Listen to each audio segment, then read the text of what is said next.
tal? ¿Cómo les va? Muy buenas noches para todos. Bienvenidos y bienvenidas a esta nueva temporada de Séptimo Día. Queridos compañeros, ¿cómo están? Hola, Juli. Rosana Villegas, Agustina Fiadino y el señor Pablo Esteban andamos? Gerardi. ¿Cómo están ustedes? Muy bien, Yo ¿y vos? feliz, yo recontra feliz. Bienvenida, Agustinita. Muchas gracias. ¿Todo bien? Bien, preparados para esta nueva temporada. Preparados para esta nueva temporada. Después vamos a hablar de ese quinto compañero que tenemos ahí, ¿no? Que tenés a tu tía. Bueno, chicos, en realidad hubo un problema en los Martín Fierro. Ganamos Séptimo Día. Ellos se equivocaron en el momento en anunciar al ganador, pero bueno, sí, tenemos el Martín Fierro de Séptimo Día. Enseguida, toda tu modestia la vamos a correr porque modestia. Agustina Fiadino ha ganado el Martín Fierro Federal. Pero en un rato, porque también está, por ejemplo, la Rosy Villegas. ¿Cómo está, ¿Cómo Rosy? les va? Buenas Muy noches. bien, muy bien. Con ansias de volver, porque la verdad es que se está generando desde te diría, enero, tanta cantidad de información política, tanta rosca hay en el medio, tanta novela que queremos contarlo. Y la verdad es que estábamos esperando tener la cámara para poder contar todo eso. Sí, bueno, igual te hemos estado escuchando. Sí, Debut bueno. hace días en Newell, debut formal, vamos a decir. Rosana Villegas ha sufrido el mismo síndrome que Fiadino a finales del 2021. ¿Te das cuenta? Y Exactamente. se ha partido una pierna para qué estar feo con suena nosotros. eso. Bueno, pero es Es verdad. un gran esfuerzo. ¿O no? Muy Pero meritorio. sabés que es Sí, sí, sí, contagioso y Sí. que es como Escuchame, un destino final. 2 de 4. 2 de 4 me preocupa. No. Y Que a no Pablo venga, Esteban que lo no tenemos todos los días, pero me dicen que viene recargado. Hoy, por supuesto. no quiero que spoilemos todo, pero hoy vamos a hablar mucho de todo lo que se está cociendo en las 7 comunas que desdoblan, Y ¿no? por estos minutos, estamos a miércoles, de acá hasta el sábado, cuenta regresiva. Sí. Te aseguro que por lo menos una parcialidad quiere quemar todas las naves ahora. Porque Mirá sabe qué que por lo menos 6 de estas 7 elecciones son las elecciones para ellos. Bueno, esto Así es que tienen que meter todo ahora. Es un preprograma, te vamos a contar algunas de las cosas que vamos a tener hoy. Ya si estás desde hace un ratito, sabés que enseguida viene Omar de Marqui, diputado nacional, pero sobre todas las cosas y lo más importante, precandidato a ser gobernador de Mendoza. ¿Rompe con Cambia Mendoza o no rompe? No me lo contesté ahora, Agustín, porque veo que me patea y todo. Pero vamos a hablar de todo. Yo creo que con todo lo que se ha dicho, en este último tiempo, ¿vos ves alguna posibilidad de que Omar de Marchi se quede dentro de Cambio Mendoza? Uy, qué pregunta. Yo los planteo, mientras ustedes hablen, yo los planteo porque lo tenemos a un costado de, Sí, de la sí. escenografía. Pero Está, se acaba está de- chequeando, chicos. está chequeando el celular en este preciso momento. Tal vez le está llegando algo de información respecto de eso. Chicos, pero sigue picante en Twitter. ¿Hace cuántas horas criticó la empresa Impulsa Mendoza? Un día, 24 Bienvenido, Omar. Todavía no estás microfoneado ni nada, pero bienvenido. Ya ¿Cómo va? está Gracias por apareciendo en, venir. en Bueno, horas. pantalla. En la previa. No es de lo único que vamos a hablar. Yo también les he traído información, no les he dicho nada, pero he estado laburando Contanos, también. con el misterio. contanos. Nadie me pregunta, Fiadino Contanos, presenta contanos. premios, todo, nadie me pregunta. Tengo, por ejemplo, A ver. ¿cuándo es la primera reunión por el famoso dólar a las economías regionales? Ah, el muy cambio bien. alternativo. Debería ser la semana que viene, ¿o no? Bueno, sí, quemámelo. No, pará. No, por favor, decilo vos. Sí, es la semana que simplemente viene. digo una suposición, porque si lo quieren arrancar a partir del 1 de abril... Sí, No tiene te hago, mucho tiempo. te hago un chiste en realidad. Bueno, igual ¿Se va a nunca definir? se sabe. Porque también lo Porque venían, ya hubo un dólar. lo venían contando al dólar en noviembre y nunca Bueno, sucedió. Sos mala, Rosana. Este es otro dólar. Bueno, te digo lo que pasó. Escúcheme, sí, es la semana que viene. Muy probablemente, todavía no está terminado de definir, pero antes hay un encuentro entre una persona de la vitivinicultura y una persona del Ministerio de Economía. ¿Quién Clave. Y te lo cuento en un Bueno, ratito. Maravilloso. Ansioso. ¿Qué no hemos vendido de este Redes. nuevo Redes. 7D? ¿Redes? Sí, claro. ¿Quién quiere Estamos hacerlo? nuevamente en @séptimo_día. Allí nos pueden encontrar con el hashtag de Marchi en 7D y por supuesto, Juli, con la posibilidad de que ustedes se comuniquen con nosotros porque tenemos 1 hora y media por delante Una hora y desde media, este minuto, Julián. Hasta las 23:30 vamos a estar de Marqui en 7D. Ya te vemos en vivo en una nueva temporada. Te leemos. Bueno, bienvenidos y bienvenidas a todos los que han venido y a estar con nosotros. Sí, señor. Vamos a tener un montón de información y también vamos a nutrirnos de lo que nos dejen en nuestro Twitter. Así que sean, sean nuestros colegas también los que opinen y nos dejen alguna mirada respecto a lo que estamos diciendo. En otras palabras, mándenle con todo. Claro. Bien. Es otro foro. Es otro foro más que lo vamos a estar sumando. 10:01 en toda la República Argentina. Vamos a hablar de algo que ocurrió en la jornada de ayer y que fue la muerte del pequeño Eric Mamani, un nene de 6 años que triste e increíblemente se cayó en un pozo de 50 metros de profundidad, un pozo de agua. Si yo te lo cuento así, es por supuesto un tema que debería interpelarnos a todos como comunidad y que debería dolernos enormemente. Ahora, si yo encima te digo que la muerte del pequeño Eric ocurrió en un loteo que tenía que estar frenado por la justicia, propiedad de un empresario que tiene denuncias penales y en un lugar en el que supuestamente no podía avanzar ni una sola obra, pero avanzaban más de 200, esa implicancia ya no es solamente social y ese punch no es solamente emocional, sino que es también eminentemente político. Es la muestra de un trazo grueso de desidia y de falta de rigor que lamentablemente entrampó a un nene de 6 años y lo metió en un escenario mortal. El propio Estado que tenía que cuidar al pequeño Eric Mamaní, insisto, de 6 años y que cayó por un pozo de 50 metros, no le ofreció la más mínima respuesta y no le ofreció la más mínima contención para poder evitar su muerte. Esto pasó hace poco más de 24 horas en la provincia de Mendoza. Su padre, un obrero boliviano que aparentemente dormía en la misma obra, en el mismo lugar en el que trabajaba, se tiró arriba de él, se tiró en el mismo pozo, 50 metros al vacío, con toda la desesperación que te podés imaginar para ver si lo encontraba con vida. Y lo que encontró ahí en el fondo de esa oscuridad fue absolutamente lo contrario. ¿Por qué te estoy hablando de todo esto? En primer lugar, por lo truculento y lo difícil que es de digerir algo que nos pasa a nosotros como sociedad de 2 millones de personas. Pero en segundo lugar, y más importante que eso, porque ya arrancó un proceso en el cual la política va a querer inmiscuirse en todos los ámbitos sociales, de discusión, de opinión pública, mediáticos. Y por supuesto que lo va a lograr porque es un año electoral y es un año en el cual lo que haga la dirigencia es, y está bien que sea, importante. Ahora, a la luz de los hechos, vale preguntarnos también de qué nos va a inundar la política en este año. ¿En qué sustancia, en qué materia ya estamos nadando todos nosotros, como mendocinos y como argentinos? ¿En propuestas concretas? ¿En ideas más o menos específicas o en el mismo lodo al cual ya estamos acostumbrados y que no tiene una implicancia real en nuestras vidas?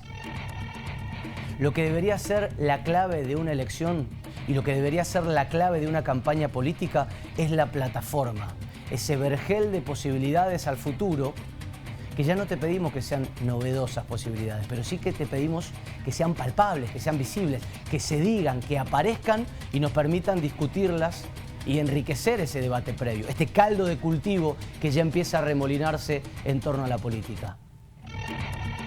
Hasta acá no hemos escuchado una sola propuesta más o menos específica, una sola propuesta concreta. Se ha hablado de seguridad, se ha hablado de economía por el lado, por ejemplo, del precandidato Alfredo Cornejo. Omar de Marchi, que va a estar sentado acá con nosotros, ha hablado de viviendas, conectividad, trabajo, economía también, educación. Hasta acá, ejes. Enseguida le voy a ir a preguntar a mis compañeros en esta mesa, que por suerte vamos a tener un año más, ¿qué han escuchado ellos? Porque sospecho que están en esta campaña, que insisto, en el mundo ideal debería ser otra cosa, exactamente igual de vacíos que muchos de nosotros. En el mundo ideal, la clave de una elección y de una campaña política deberían ser el futuro. ¿Qué van a hacer para cambiar lo que viene? En el mundo real, hasta ahora y en mayor medida, es la misma zaraza de todos los años. ¿Sabes por qué es importante evitar que eso se siga propagando? Entre muchas alternativas y entre muchas causas de por qué es importante y por qué es grave que eso pase, es porque baja la vara. Cuando una banalidad se va repitiendo día tras día, mes tras mes, y en nuestro caso, elección tras elección, va pareciendo importante, aunque sea banal. Ese estadio de confusión en el que estamos nosotros tiene que ver con eso. La vara rasa en las campañas políticas son el caldo de cultivos de las varas rasas para las gestiones que se vienen después de eso. Los temas entonces de esta campaña deberían ser importantes y no generales y no más zaraza.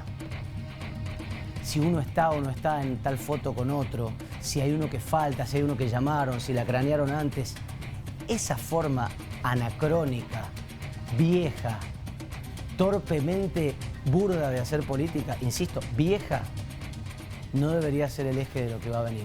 Lo que sí debería ser el eje es, por ejemplo, un caso como el de Eric Mamaní. Lo que sí debería ser una exigencia de campaña es discutir por qué un empresario hace lo que se le cantan las pelotas con el Estado y avanza haciendo 200 departamentos acá, 200 acá, 100 en otro barrio, todos en un más o menos radio a la redonda, sin que nadie le diga nada, aunque esté inhabilitada la obra, aunque tenga una denuncia penal y aunque la propia municipalidad, en lo que parece ser un huracán de burocracia, ya obsceno, te diga, no, pero hicimos el expediente número tanto.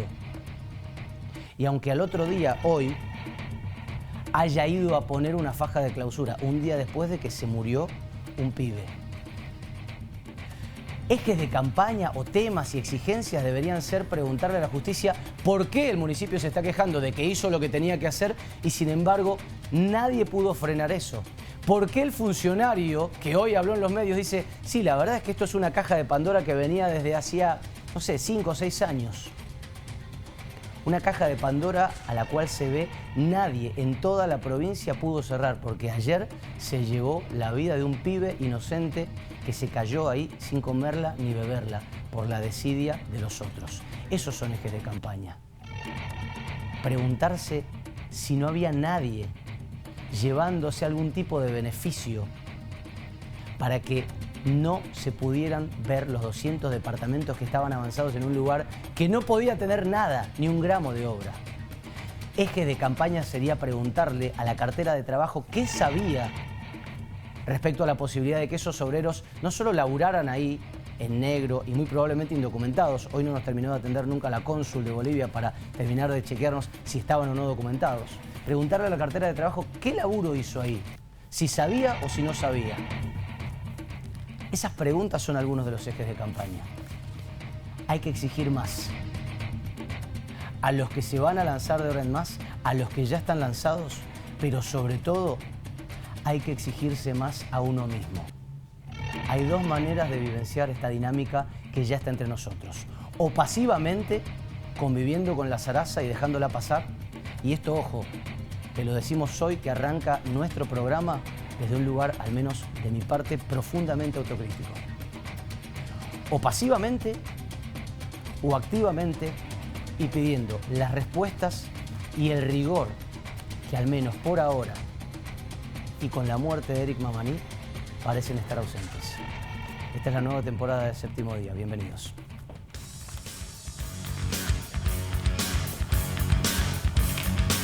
Bien, muchachos y muchachas. Le retiraron al Martín Fierro a Agustina Fiadino. Sí, después vamos a charlar y la vamos a felicitar porque la rompe nuestra compañerita. Totalmente, Como totalmente. todos, Le teníamos la fe puesta ahí Sí. y lo logró. Sobre todo después de que perdimos nosotros, Claro. ¿no? Porque dijimos, bueno, ya que perdimos nosotros, tiene que ganar Fiadino. Algo hay que ganar. El gran abrazo también para la Cari Escandura, para Javi Sosa, el chef Solidario y toda la gente que ha ganado. Para de Clarita. Sechín. Clarita Sechín. Clarita Sechín también, por O sea, supuesto. la casa se trajo varios y eso es lo bueno. La casa Sí, me claro. trajo varios. Contentos. 4. Y la casa tiene a Lago Fiadino que es Totalmente. nuestro. Bueno, vamos a hablar de muchas cosas. Enseguida viene Omar de Marqui, enseguida viene el Peque Fallada, el ministro de Hacienda, para hablar de todo, desde el superávit mendocino, a ejecución del presupuesto, a que mañana arrancan las paritarias. Tengo dos datitos de las paritarias, a ver si los corrobora y a ver qué tienen ustedes. Pero anoche pasó algo que fue un nuevo cimbronazo para el peronismo. El señor Adolfo Bermejo, sin que gran parte de la sociedad le pregunte, pero sí con toda la cúpula política o el mundillo político preguntándoselo, diciendo, yo no voy a ser candidato a gobernador. ¿Quién quiere responderme algo de eso, de lo que es para el peronismo y de lo que es para esta campaña? Bueno, Tengo- dale, Pablito. Tengo una primera hipótesis. Adolfo Bermejo ha sido buscado siempre porque es uno de los referentes del PJ que tiene mayor imagen. Sí. Y están todos tratando de establecer las listas, todas las listas, ahora que es el momento de definición de las de concejales y de candidatos a intendentes, porque es el momento de negociar. Ahora se definen las listas ganadoras, Sí. ellos lo saben. Ahí está la carta que publicó Adolfo Bermejo. Ahora, esta mañana un peronista me decía, a ver si coinciden con él, que es el botón de muestra de un fracaso para el partido que Adolfo Bermejo haya sido una de las dos grandes, únicas opciones. Porque es decir, que en 8 años no construyó una alternativa a él, que en definitiva hace rato que viene diciendo que no quiere competir y ayer lo hizo explícito. Es decir, y lo no dice, lo armaste. Totalmente. ¿No? Y lo dice desde hace mucho, ¿eh? A fines del año pasado, ya cuando le consultaban, incluso tuvimos una nota en Radio Niwil y le preguntamos sobre la posibilidad de que fuera candidato a gobernador y dijo, absolutamente no. Claro. No tengo ganas. Ya no tengo la edad para hacerlo, no tengo ganas de afrontar una campaña, me parece que es el momento para que aparezca gente joven, y sostuvo su palabra. Es más, digo, sumando algunos datos también de la tarde de ayer, estuve hablando con Adolfo Bermejo porque en realidad había como una presión también de cierto sector del peronismo que lo ubicaba como candidato, como liderando esa fórmula. El kirchnerismo, concretamente. La carta que él publica, de alguna manera, es una respuesta a esa presión. ¿Pero para presión de quién? ¿Del kirchnerismo? Del kirchnerismo en algún sector, de otros que no quieren ser candidatos y quieren que alguien ponga la cabeza en la guillotina. Pero, ¿por qué digo esto? Porque por ahí la gente no lo sabe, pero evidentemente la presión estaba, y era tal la presión que terminó saliendo a decir esto públicamente. ¿Qué es lo que están barajando? A ver, cierto sector del peronismo dice, bueno, ¿por qué no los 3 intendentes que no se pueden reelegir? Estamos hablando de Mir Félix, de Martín Aveiro y de Roberto Rigui. ¿Por qué no ellos que tienen gestión? ¿Por qué no? No, ellos, yo creo que los intendentes dicen no. No, bueno, es no, pero a ver cómo negociamos.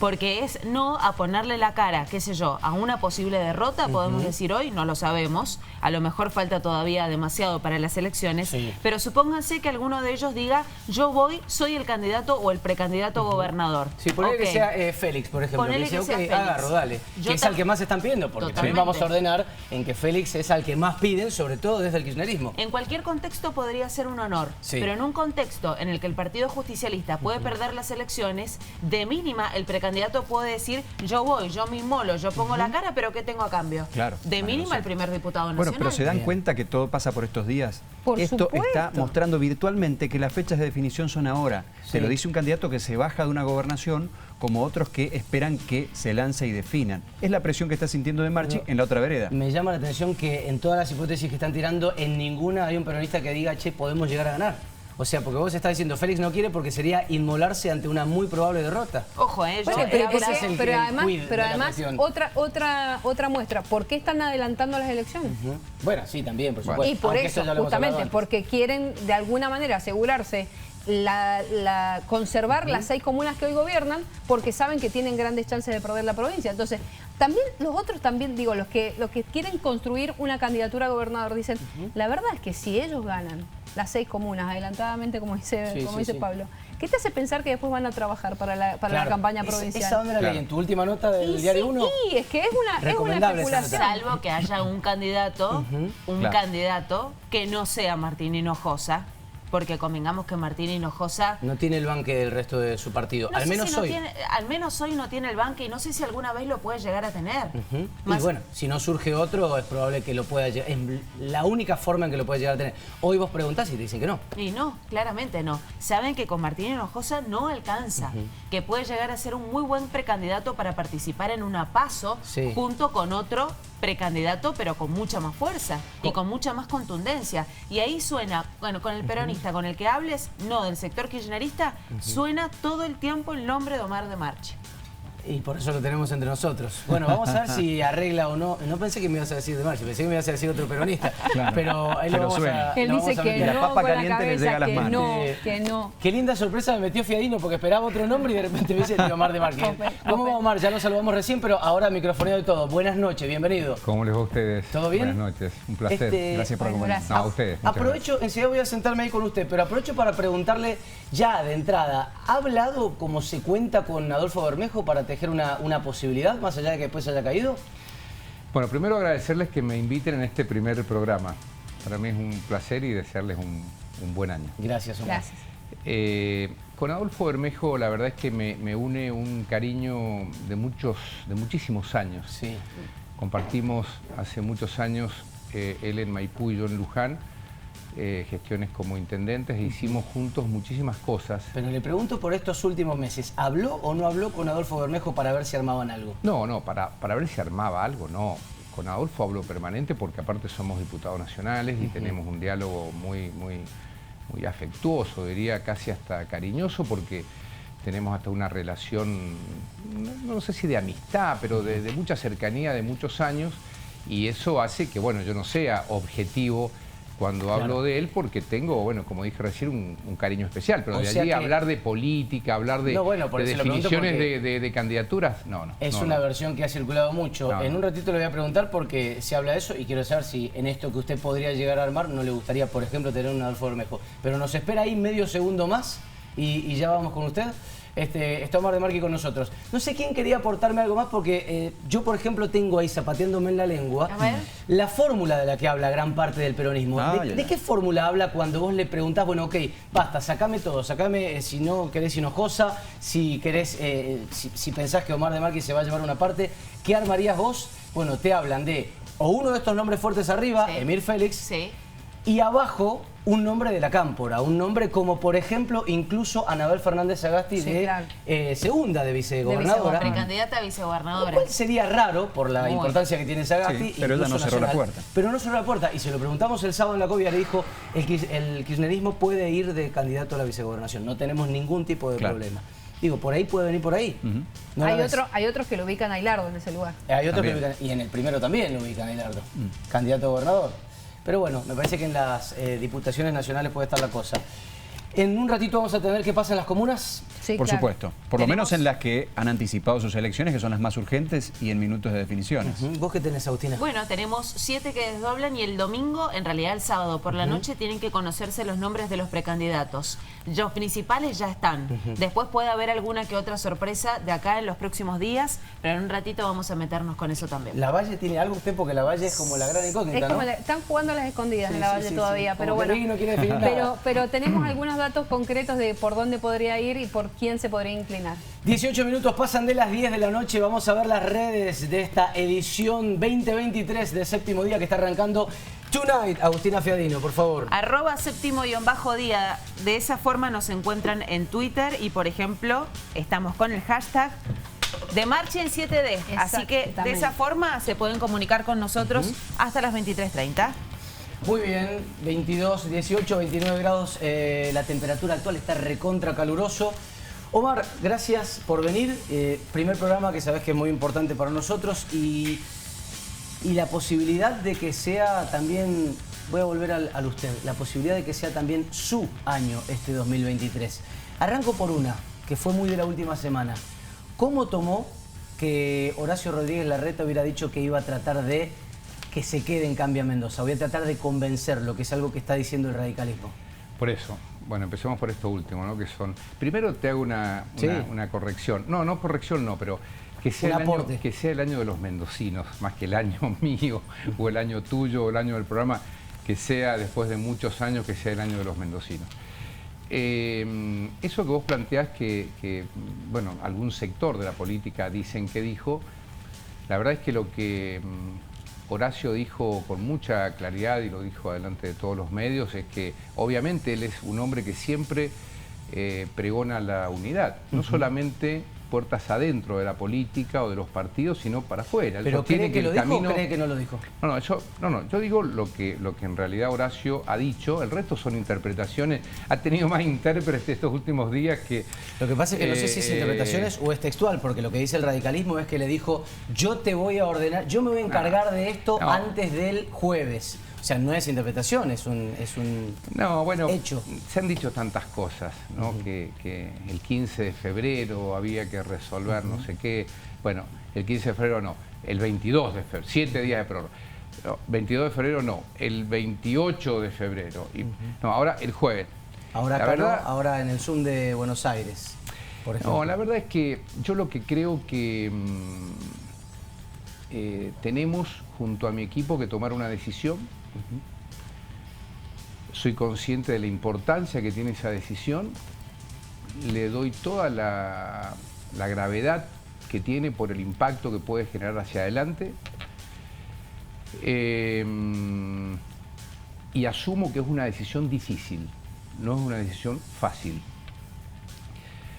Antes que nada quiero decir algo, y es que este tema del cual estamos hablando ahora con estas decisiones de la política, a quien nos está viendo ahora, con seguridad le importa poco y quizás ni sepa de lo que estamos hablando. Convengamos antemano que es un tema de la política, ¿no? Porque creo que los temas importantes tienen que ver con los salarios que no llegan a fin de mes, con la inflación del 100%, con esta tragedia. El que se levanta a laburar no se pone a pensar si De Marchi y Cornejo son amigos, si se van a putear, si se van a pelear. Tiene otros problemas. Pero lo que pasa es que la política nos lleva muchas veces a discutir estos temas que, insisto, eso también nos aleja cada vez más de las preocupaciones reales de la gente, ¿no? La agenda de la gente tiene otras prioridades. Tiene que ver con el empleo, con miles de chicos que emigran a diario a otras provincias inclusive y a otros países en busca de oportunidades que no tienen aquí.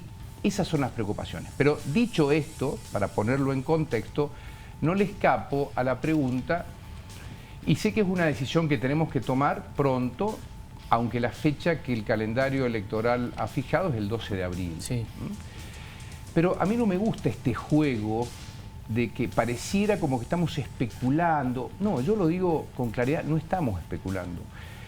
Yo no recuerdo ninguna elección en los últimos años que con casi 3 meses de anticipación, porque esto arrancó en enero, se esté discutiendo a ver con quién vas a estar, si vas a estar por dentro o por fuera. En el año 21 los frentes se cerraron la misma tarde, fue un día miércoles, la misma tarde. En el año 19 se cerraron el día anterior. Pero en el año 19, entonces, en febrero, sabíamos que Rodolfo Suárez y usted iban a ser candidatos a gobernador. Sí, pero no estaban todavía confirmados, había que terminar. El ROI fue confirmado el 5 de febrero. Sí, pero hasta el último día estuvieron haciendo cosas raras, no se sabía de todos modos. Yo esto lo quiero plantear, porque es como que uno es el que está especulando, como jugando con una decisión que no es real. Nosotros estamos preocupados, en serio, y nuestra preocupación tiene profundas connotaciones, porque yo les voy a decir algo de entrada, para ir al hueso en un tema y para no escapar a la pregunta. Yo tengo profundas diferencias con Alfredo Cornejo. Yo tengo diferencias estructurales con él. Yo no comparto su formato de liderazgo. Yo creo que él representa un liderazgo negativo que a la provincia no le ha servido. Pero sin embargo, soy consciente a su vez también de que formo parte de un espacio y que una decisión que tenga que ver con liderar eventualmente un frente alternativo tiene eventualmente también sus costos. Entonces no es una decisión fácil, es una decisión que a mi equipo y a mí nos preocupa en serio. Hablamos mucho tiempo sobre esta cuestión, porque es difícil por allí compartir un espacio con un adversario en un mismo frente con el cual tenés diferencias profundas. Entonces, o sea, usted acaba de decir, comparto espacio con un adversario.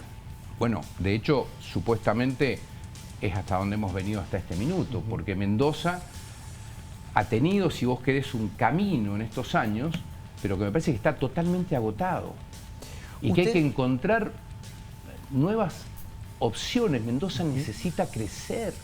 Pero le voy a preguntar algo en ese sentido. Usted ha dicho varias veces que Cambia Mendoza per se, o como lo conocimos, como coalición electoral y de gobierno, no existe más. ¿Digo bien? Que lo que fue Cambia Mendoza no existe como tal. Bueno, por ley ustedes saben que los frentes terminan el mismo día de las elecciones y de hecho, bueno, el calendario habla, hay una fecha que es 12 de abril que dice que se tienen que volver a constituir. Hablemos filosóficamente. Sí. Cambia Mendoza, ¿existe como tal? Me parece que es una obviedad decir que no existe como tal. Quien gobierna es el radicalismo. Para bien o para mal, no estoy haciendo un juicio de valor sobre eso, pero evidentemente no hay. A ver, a mí me criticaban, es más, ustedes recién leían de que yo había tenido una opinión distinta con respecto a la creación de esta empresa Impulsa Mendoza y demás. Nos hemos enterado por los diarios exactamente igual que ustedes. La creación de una empresa estatal pública mendocina, si bien es una sociedad anónima, no vamos a entrar en la disquisición técnica, pero supuestamente es un hecho importante. Entonces quiero decir que, y lo menciono porque esto ocurrió hace horas, no estamos hablando de, podemos mencionar un montón de temas, insisto, no está ni bien ni mal en sí mismo, pero es obvio que no hay espíritu de frente. Lo que hay es una conducción clara de un señor que se llama Alfredo Cornejo, con todo lo bueno y con todo lo malo que pueda tener, siendo gobernador o siendo exgobernador, y que es quien en este momento tiene una omnipresencia, para mi gusto, no productiva. Creo que hay mucha actuación, pero que en el fondo Mendoza en estos últimos años está paralizada. Mendoza no genera empleo, los principales indicadores no son buenos. Lo sabemos. Ahora, Omar, escuchándolo, parece que Cornejo ya estuviera gobernando. Usted habla de una omnipresencia casi sobreactuada. ¿Usted cree que hoy la importancia política, incluso a la hora de la gestión, es más de Alfredo Cornejo que del gobernador? Bueno, me parece que no hay dudas de eso.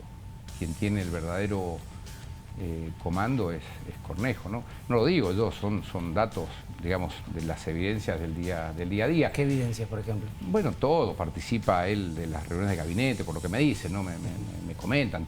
Él fue muy parecido a lo de Cristina y Alberto cuando prácticamente él se autonominó candidato a gobernador, ¿no?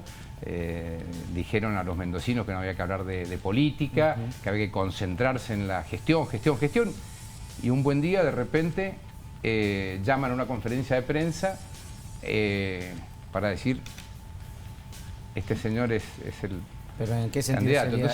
¿Pero en qué sentido sería parecido a Cristina? Si Cristina se autonominó vice y en este caso es alguien diciendo voy a ser gobernador o quiero ser gobernador. Fue a la inversa, pero con el mismo efecto, digamos, ¿no? Quedó claro que la presencia... por el rol de Suárez, dice. Sí, claro, pero ojo, yo en esto quiero rescatar también, fíjate vos, y no me contradigo con lo que dije recién, yo rescato la humildad del gobernador Suárez. Hay que tener humildad y templanza para ubicarse en ese rol, en ese nuevo rol en el cual lo ha colocado Cornejo. Porque prácticamente con esa nominación en los hechos casi como que dejó de ser gobernador, ¿no? Es más, uno ve la centralidad que tiene Cornejo en este tiempo y prácticamente el gobernador pasó a un quinto plano. Lo hemos visto el fin de semana de Vendimia, ¿no? Entonces, ¿qué vio en el fin de semana de Vendimia? Bueno, una centralidad absoluta del poder político, no de la gente. La gente estaba en otro lado, a 1000 kilómetros de distancia de lo que pasó el fin de semana. Pero eso habla, en definitiva, de un modelo de liderazgo que creo a Mendoza no le ha hecho bien, porque es un liderazgo que se ha sostenido sobre la pelea permanente y constante. Mira, te voy a decir algo que puede ser un título también. Alfredo Cornejo, en su forma de construcción, es lo más parecido que yo conozco a Néstor Kirchner. Es un tipo que ha construido poder siempre en base a la pelea, en lugar de unir a los mendocinos. Porque la pelea le ha dado réditos a él. Te doy un ejemplo concreto. Educación. Dato. Entre el gobierno de Celso Jaque y el gobierno de Paco Pérez, dos gobiernos bastante mal valorados, diría yo. No sé si pésimamente no valorados. sé si justos o injustos, pero dos gobiernos bastante mal valorados. ¿Cree que puede haber sido justa la mala valoración del gobierno de Pérez? No lo sé. Digo que en esos dos gobiernos se construyeron 200 escuelas. 120 escuelas en el gobierno de Jaque y 80 escuelas en el gobierno de Francisco Pérez. ¿Sabes cuántas escuelas se han construido en los últimos 8 años o 7 años y medio? No sé. 26 escuelas. Solo 26. 20 en el gobierno de Cornejo y solo 6 en el gobierno de Rodi Suárez. Entonces, está bien. Ok, si no quieren priorizar la educación, de acuerdo. Ahora, cuando yo veo que por allí Cornejo dice, me obsesiona la educación, lo dijo textual, me obsesiona. Bueno, debería de haberte obsesionado un poquito más, porque la verdad que los resultados que se advierten no son buenos. Entonces digo, pero pará, el problema de la educación es el SUTE en Mendoza. Sin embargo, ese modelo de construcción de liderazgo, a mi gusto negativo, se centra en eso. Porque el SUTE, déjalo al SUTE. El SUTE es un gremio, podrá ser mejor, peor, no es relevante. Acá lo importante es cómo hacemos para que con los miles y miles de docentes de la provincia de Mendoza trabajemos juntos en la transformación positiva del sistema educativo. Omar, ¿cree que el gobierno de Pérez y Jaque, o desagréguelo si quiere, fueron mejores en materia educativa que el de Alfredo Cornejo y Rodolfo Mira, Suárez? no sé si mejores. En función de infraestructura educativa no tengo ninguna duda. Ninguna duda. Construyeron 10 veces más escuelas que la que se han construido en estos últimos 2 periodos. 180 contra 26, dice usted.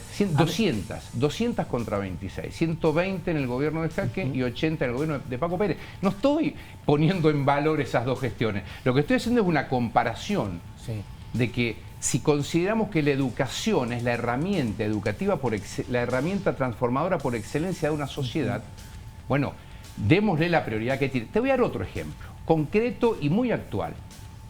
Ítem aula. Sí. ¿Es bueno o es malo?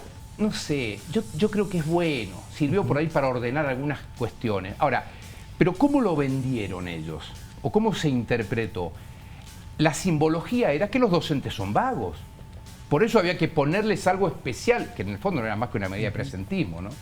Ahora, existe el ítem legislatura, el ítem poder judicial, el ítem administración central, que es donde está la política. Ahí no hay ningún ítem. Entonces digo, es que no me queda claro se algo, generó, pero déjame redondearte esta idea, me parece central.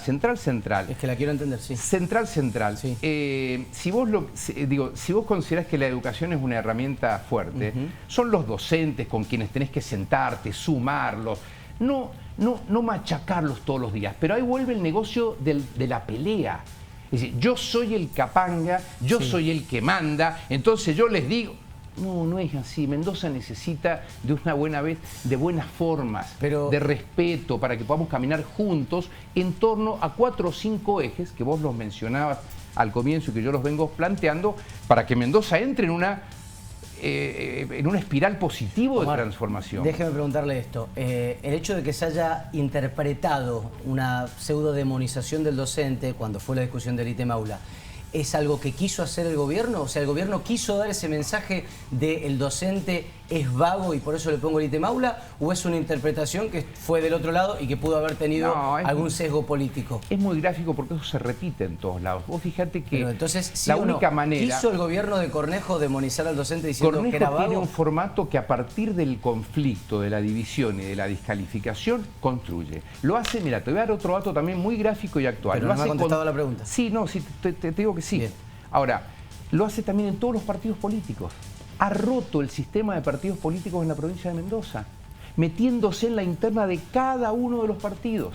Al Partido Demócrata lo partió en 3, a la coalición cívica la partió en 2, a nosotros, evidente, se nos mete todo el tiempo, con gente que han sido históricamente del PRO o que son del PRO, sin embargo hoy terminan siendo herramientas del radicalismo, del cornejismo, digamos, ¿no? Yo en eso quiero hacer una diferencia, porque hay un gran sector del radicalismo que también empieza a advertir cierto cansancio con este esquema. Se ha metido, Libres del Sur lo maneja él directamente. Libre del Sur es una franquicia del señor Cornejo en la provincia de Mendoza. Usted dice que Cornejo maneja todos los partidos políticos de Mendoza. Y bueno, ha roto el sistema de partidos. ¿Y esto qué hace que suceda? Que el resultado sea la parálisis. Mendoza no ha podido hacer ni una sola transformación fuerte en los últimos 5, 6, 7, 8 años. Ni una fuerte, profunda. Porque inclusive, fíjate vos, reforma de la Constitución, transformación en el sistema educativo, no sé, lo que no hay nada profundo. Y la única cosa profunda...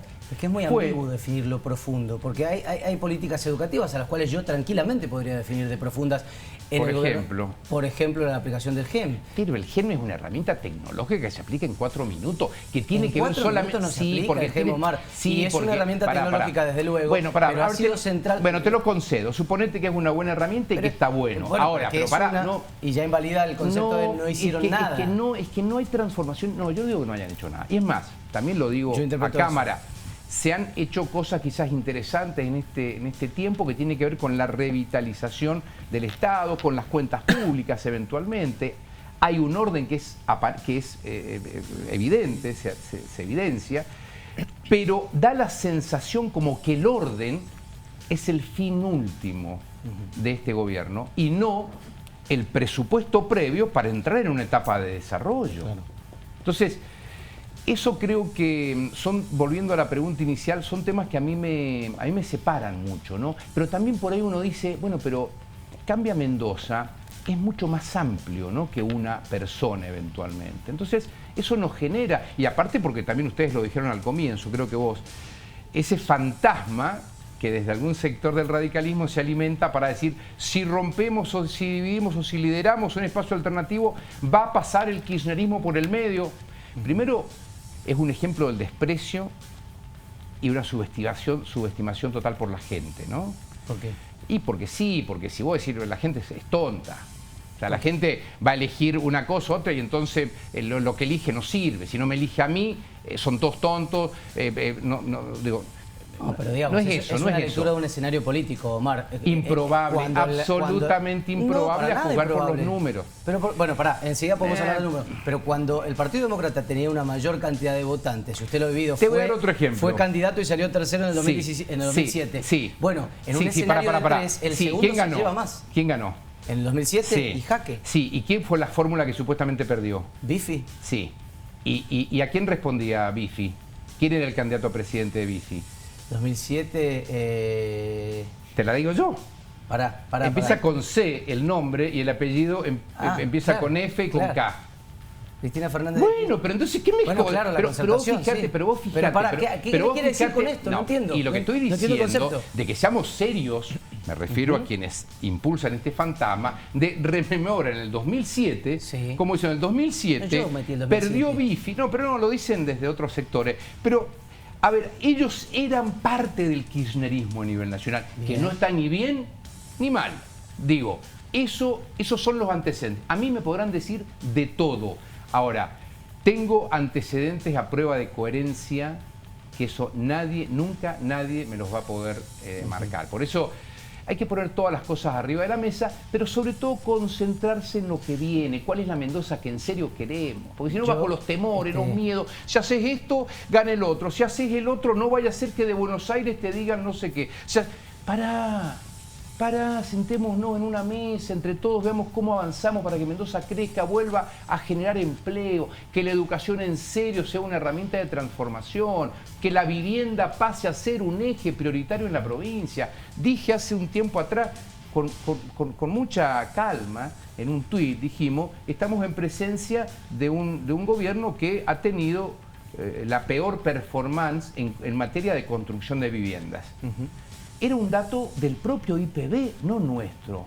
Que ustedes, inclusive Rosana creo que lo trabajó bastante ese tema, Sí, vos sí. también lo trabajaste, que fueron 560 viviendas, contra un promedio normal en otros tiempos de más o menos 1.500 viviendas al año, 1.800, depende del año. Y en lugar de decir, che, a ver, tenés razón, vení, sentate, a ver cómo hacemos ¿qué aportes hay? No, armaron toda una cuestión, sentaron medio gabinete a buscar números, metieron el Mendoza Activa de por medio, Mendoza Activa que construyó viviendas en barrios privados, Mendoza Activa que sostuvo emprendimientos de empresas constructoras que construían barrios para vender, se quedaron con el 40% que les devolvía el Estado, pero cuando vendían las casas, las vendían al valor 100% del mercado, el que se las compraba. Entonces digo, no jodamos con estas cosas. ¿Y funcionarios del gobierno sabían que eso estaba pasando? Bueno, qué sé yo, uno se imagina que cuando vos le estás regalando plata a alguien, que ha sido prácticamente el espíritu del Mendoza Activa, porque fíjate vos, yo no estoy de acuerdo para nada con el Mendoza Activa, ¿no? Pero no por una crítica vacía de contenido, sino porque conceptualmente los dineros públicos tienen que ir a solventar la infraestructura para que la provincia sea más competitiva, entre ellas la infraestructura educativa. Vos no podés construir solo 26 escuelas o 6 escuelas en este último periodo. La única vez que pregunté me dijeron 7, pero tirar, hace mucho. Bueno, y tirar no sé qué cantidad de plata en el Mendoza Activa, que se lo estás transfiriendo a segmentos de la economía que si no son competitivos, por más que le pongas la plata que le vas a poner, no van a ser competitivos. Nunca van a serlo si no generas las condiciones para que lo sean. ¿Vos te creés que el desarrollo de los hidrocarburos... ¿Tirar la plata es el Mendoza Activa? Bueno, yo creo que es priorizar, digámoslo así, priorizar de una manera errónea, bajo mi punto de vista, puedo estar equivocado, los dineros públicos, que tanto cuestan al contribuyente pagar con sus impuestos. Porque si paralelamente tenés una infraestructura sanitaria complicada, una infraestructura policial complicada, una infraestructura educativa complicada, y de repente direccionás dineros para pasárselo quizás a una empresa que la iba a poner igual, porque que va a ser un barrio, suponete, para vender casas, no está pensando en que le van a poner unos pesos, lo iba a hacer igual. De repente le vino ese regalo del cielo y claro, lo agarraron. 40. ¿Vos te crees que el desarrollo de los hidrocarburos Pero eso pasó en el mucho, sur de la barrios provincia, privados que se llevaran plata del Mendoza Activa para avanzar en eso, pasó en enorme cantidad? yo creo que en realidad si no le ponían ese dinero, lo hacían igual. Bien. Lo hacían igual, eso me parece. Pero fíjate un tema, Sí, sí, sí. el desarrollo de los hidrocarburos, un tema central para Mendoza y que está muy adormecido, digamos. ¿Vos te crees que el capital intensivo que manejan estas superempresas exploradoras y explotadoras de hidrocarburos, ¿no crees que le hace cosquilla que le pongan un pesito más de Mendoza Activa o a las empresas de servicio que son más chicas? Cuando de repente en el Corcovo, por ejemplo, que es un yacimiento en Malargüe, en el sur de Malargüe, que he estado allí porque me fui 3 o 4 noches a dormir al campamento para apreciar la actividad de cerca, trabajan 62 empresas de servicio, de las cuales 59 no son de Mendoza. Tenés solamente 3 mendocinas. Sí. Entonces digo, allí es donde hay que poner foco para que Mendoza empiece a recuperar empleo. Omar, quiero hacerle 2 o 3 últimas y abrir el juego para todos. En el radicalismo dicen que usted por dentro me diría 10 puntos y que si fuera por fuera me diría 12 o 13 puntos. ¿Qué piensa de eso? Bueno, no sé, ellos tendrán plata para estar midiendo todo el tiempo. Yo la verdad es que no trato de ocuparme tanto de eso, ¿no? ¿Pero qué piensa de esos números? ¿Son reales? Nosotros percibimos que estamos teniendo una aceptación importante en la provincia porque creo que se está empezando a instalar la idea de que Mendoza necesita tener más potencia. ¿Pero usted me va a decir que a 3 meses de las elecciones no sabe cuánto mide? Nosotros medimos mucho más que eso. Pero, ¿qué te voy a decir? Yo mido 50 y no tiene sentido entrar en esa pelea. ¿Más que cuánto, por ejemplo? No. Estamos con una buena aceptación de la gente. Porque las encuestas, en definitiva, lo que te traducen no es un número frío. Las encuestas lo que te traducen es el sentimiento de las personas en función de una expectativa u otra. Y yo creo que hay una expectativa interesante que nos está acompañando. Porque aparte, déjame decirte también algo. Esta expectativa que se ha generado y que ustedes me preguntan, que si vas por dentro, le damos tiempo hasta tal día, se ha transformado por allí en algunos sectores, porque decimos que no es un tema de la gente, pero en general se ha instalado. Bueno, es porque estaremos generando alguna preocupación, supongo, ¿no? Solamente por experiencia, porque si no existiéramos, nadie estaría preocupado. Entonces, me parece que si midiéramos lo que ellos dicen que medimos, no nos estarían, pero ni se estarían ocupando de nosotros. Habló de los ultimátums y de cómo los sorteó y de cómo finalmente no fueron nada en la vida real esos ultimátums que les puso el radicalismo. Ahora se le viene un ultimátum del PRO. Hay quienes dicen que Patricia Bullrich está decidida a que si no hay elecciones internas antes del 31 de marzo en el partido, habrá efectivamente una intervención. ¿Qué hará Omar de Marchi si Patricia Bullrich el 1 de abril está interviniendo el PRO con un interventor federal? Que usted, imagino, ha escuchado que hay una versión fuerte de esto. Bueno, pero es que No lo que pasa es que ahora. el problema es que las intervenciones no se decretan a sola firma.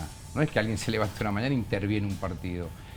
Las intervenciones pasan por un consejo nacional, que son muchos miembros en el PRO y que se discuten mucho estas cosas. Y que el PRO en la provincia de Mendoza es el PRO a nivel nacional que mayor ha crecido, que más ha crecido, que hemos logrado tener una presencia importante. No, quiero decirlo que como ejemplo de trabajo y de resultados, el PRO de Mendoza es un PRO al cual se lo mira mucho del resto del país y no hay ninguna causal. No quiero entrar porque perdemos tiempo en cuestiones reglamentarias, pero yo te quiero decirte que no hay ninguna causal para intervenirnos, salvo ser incómodos. ¿Cuándo termina el mandato de Álvaro? El mandato de Álvaro Martínez terminaría, creería yo que el 16 de junio, porque hubieron 2 fechas con respecto al primer cronograma y con respecto al segundo, porque lo que hay que recordar es que hubo una prórroga de mandatos en el año de pandemia y eso hizo que existiera una prórroga. Aún con la prórroga, pero la fecha que pone el prórroga es la de ahora, pero ¿cuál aún es con la pero prórroga el PRO dice 1 de abril. No, bueno, pero es que a ver, digamos. No, bueno, yo le transmito, la pregunta, ni siquiera es mi opinión ni mi postura. Pero ¿cuál es el problema, digamos? Si nosotros estuviéramos siendo cómodos, obedientes, nadie estaría hablando de esto, bueno, ¿o no? Es como que pero me concedes muy bien, entonces dame hasta las 3 de la mañana. No, no. Si se te termina. No, bueno, a ver, no se termina. Primero quiero decir eso, se va pronto a poner en conocimiento del Consejo nuestro el cronograma electoral, pero quiero ir al corazón, porque si no somos ingenuos. Si vos me decís que el problema es reglamentario, no estamos yendo al corazón del tema. Sí, pero usted puede ser el mejor presidente del mundo. No, yo no soy el presidente del ya lo sé, está hablando de Álvaro.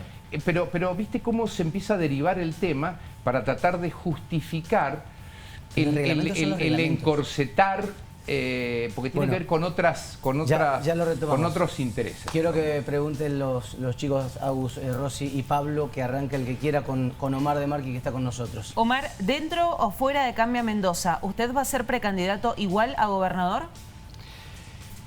Hola, Agustina. ¿Cómo le va? Bien, muy bien. Bueno, yo quiero, y no estoy evadiendo la pregunta, yo quiero conducir un proceso para transformar la provincia de Mendoza con la experiencia suficiente, como lo hemos hecho en el departamento de Luján, que es un departamento muy, muy complejo, y eso es lo que nos desvive. Obviamente tenemos que evaluar el contexto político producto de esto que ustedes me preguntan, que seamos por dentro, que seamos por fuera. Eso se resolverá en el momento que se tenga que resolver, pero nuestra intención es liderar la Mendoza que viene. Que claro, pero yo le digo lo que positiva. Pienso. A mí me parece que si usted se queda dentro de Cambia Mendoza, que hoy lo veo muy difícil, sobre todo después de las declaraciones de este programa, me parece que no sería precandidato, no competiría con Alfredo Cornejo. Mira, primero Cambia Mendoza no es propiedad de nadie en especial, por más que en los últimos tiempos se lo ha hecho presentar casi como que de esa manera, ¿no? No es propiedad de nadie, es propiedad de todos aquellos que lo construimos a lo largo de mucho tiempo. Y todos aportamos, porque por ahí se dice al revés. Fuiste candidato por Cambia Mendoza, no, al revés, hicimos un aporte interesante a este frente para que tuviera el éxito electoral también, no sabemos en cuánta medida, otros habrán aportado más. Es una construcción que nos corresponde a muchos, así que yo no estoy diciendo ni tomando una decisión ni por dentro, ni por fuera, ni liderar puede ser, pero si se dan ciertas condiciones también podríamos liderar ese mismo proceso en el marco del frente, porque esto es como un mundial. Para ganar tenés que ganarle a todos. Y si yo no puedo ganar eventualmente una candidatura dentro del esquema interno, quizás tampoco la gane afuera, o viceversa. Claro. ¿No? Entonces, la verdad es que no lo vamos a resolver en el momento en que tengamos que resolver. Ahí, cuando usted estaba hablando y estaba dando algunos detalles y lo estaba también de alguna manera describiendo la forma de construir de Alfredo Cornejo, me llegaban un montón de WhatsApp de gente que venía, que pertenece a distintos sectores del peronismo, que piensan bastante parecido a usted en eso puntualmente. ¿Hay alguna chance entonces de poder reunirse con algunos sectores del peronismo como para poder armar, si es que fuese por afuera, un frente que contuviera a todos esos, o tal vez, ¿por qué no?, algunos disidentes del PD, algunos disidentes de la coalición cívica? Digo, ¿eso está germinando? Las circunstancias, llegado el momento, terminan siendo importantes y no las podríamos conocer de antemano. Yo lo que sí sé es que hay mucha gente que quiere concentrarse en el futuro y no seguir retorciéndose en el pasado. Y eso tiene que ver también con esto que vos me decís. Yo no puedo ser el candidato del peronismo, eso está claro que no, eso es evidente que no. Ahora, lo que no significa que los partidos tengan la propiedad de los votantes, que eso también es un concepto bastante duro y equivocado, ¿no? Creerse que los partidos tienen la propiedad de los votos, no es así. Hay muchos, o la mayoría de los ciudadanos, votan a quien creen que puede resolverle el día de mañana las cosas, independientemente de los envases partidarios. Omar, recién habló, reconoció que estaba contrariado porque la decisión era complicada y dijo, admito que construir por fuera implica un riesgo, pero también negó que la gente fuera tan ingenua de dejar pasar un partido por el medio. ¿Cuáles son los riesgos que usted ve de construir algo fuera de Cambia Mendoza? Bueno, los vemos a diario. Yo evidentemente son públicas, no soy hipócrita. Las presiones que yo estoy teniendo de todo tipo son evidentes, de todo tipo, ¿no? Desde mi propio espacio, desde el propio radicalismo, en donde dan vuelta con este fantasma de que rompería. Son presiones fuertes, claro, yo no las subestimo y tampoco me lo tomo a la liviana. Es una decisión para nosotros importante, no es una decisión que tenga que ver con la especulación, tiene que ver con el futuro de Mendoza. Ustedes van a consentir conmigo, me parece, de que para mí sería mucho más fácil no estar en el medio de este berenjenal, ¿no?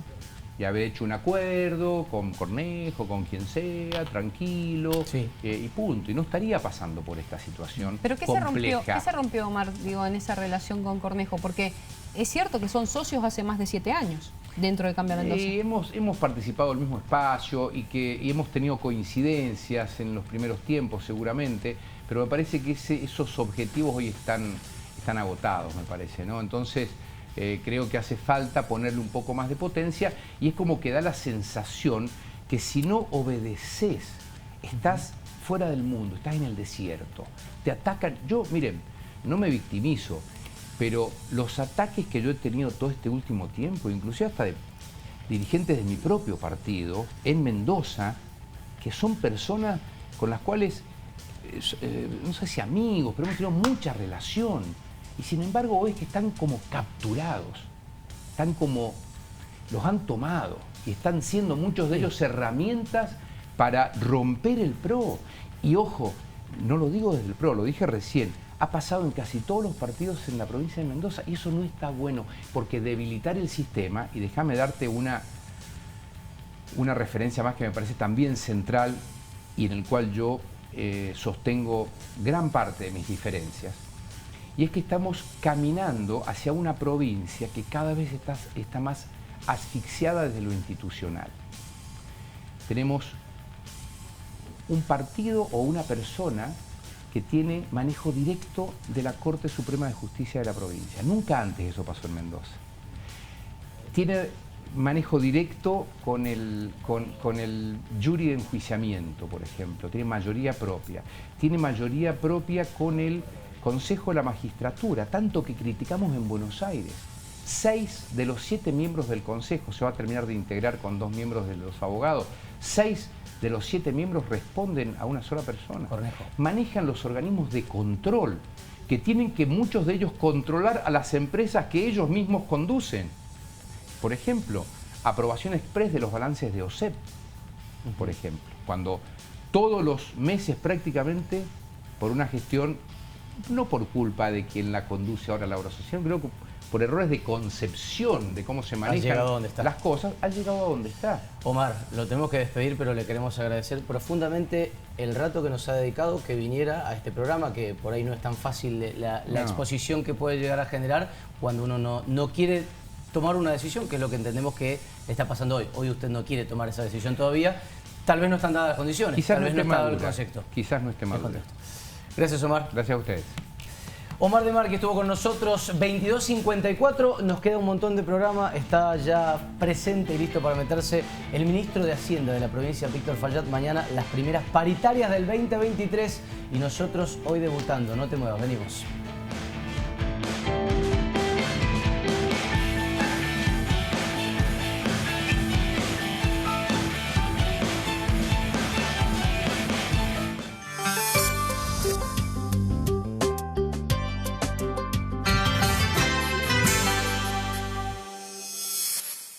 Continúa todo por en Hiperlibertad. Hasta el domingo. Galletas Pepitos por 119 gramos, 150 pesos. Turrón Arcor Maní por 25 gramos, lleva 5 por 200 pesos. Y cerveza Andes Origen Variedades por 473 mililitros, 250 pesos. Libertad.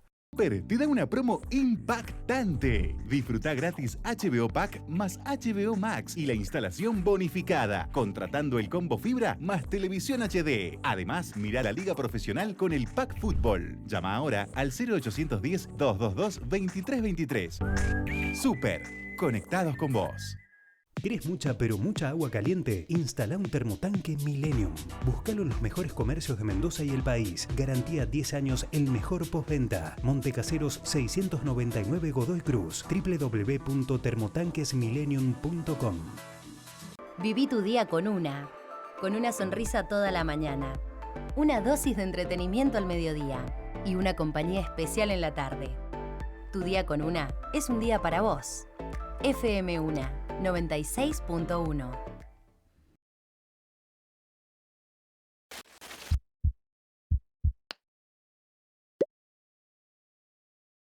¿Los chicos tienen gimnasia hoy o mañana? Ay, hola. Los chicos tienen que llevar mapas geográficos o políticos. En este grupo no se habla de política. Vuelven los mensajes al grupo de mamis y papis. Vuelven a Musimundo grandes descuentos y muchas cuotas para la vuelta al cole. Musimundo, parte de tu mundo. Hay cancha, hay equipo, hay hinchada, hay familia, hay futuro, hay pasión. Faltás vos. Hacete socio de la Lepra y vení a ver los partidos donde mejor se ven. Sos hincha, sé socio. Entra a cesir.accessfan.ar, hacete socio y entra a la cancha. ¡Arriba la Lepra! La información que necesitas para arrancar el día está en Hola Mendoza. Los temas más relevantes de la jornada. Entretenimiento, el clima y el estado del tránsito para salir de casa. Hola Mendoza, de lunes a viernes a las 6:45 por el 7.